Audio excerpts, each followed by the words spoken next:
Tabi po, tabi po.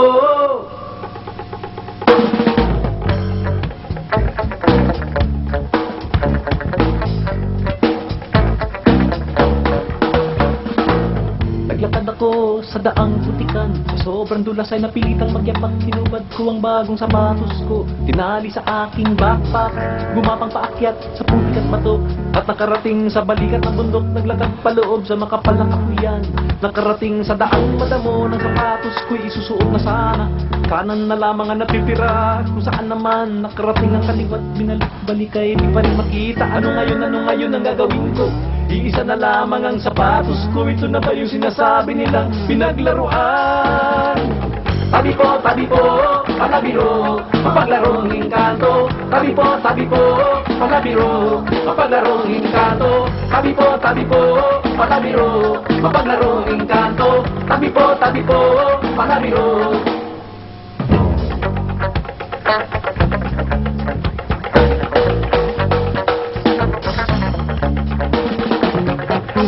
Ng Diyos ako na may nakarating sa pulot tulugan, takip silim na inabutan ng antok, dala ng pagod at dilim at hihigan ko'y inilatag na nang ang mga mata ko ay pumipikit-pikit, biglang nagliwanag ang langit.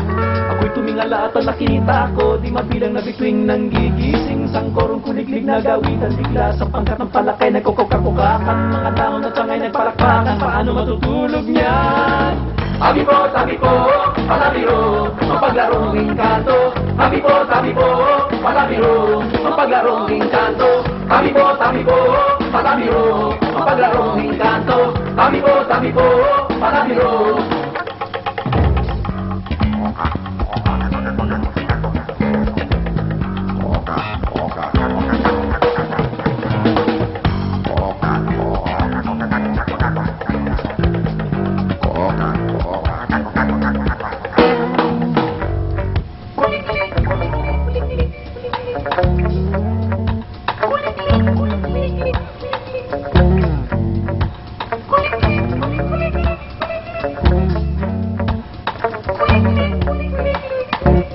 Sa awan ng Diyos nakatulog din ako, dikit sa lupa't himbing na himbing at ang una ko nakita sa pagdilat sa umagis ang palit ng sapatos kamukha ng akin. Umangon ako't tinignan ng sapatos, walang kaduda-duda na sa akin na ito. Kung paano nabuo, di ko po alam, ito na nga siguro yung pinaglaruan. Uminom ako sa ilog, ngunit lalong nauhaw, naupo sa batong malaki.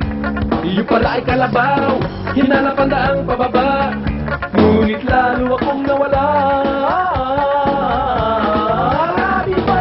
Tabi po, palabiro,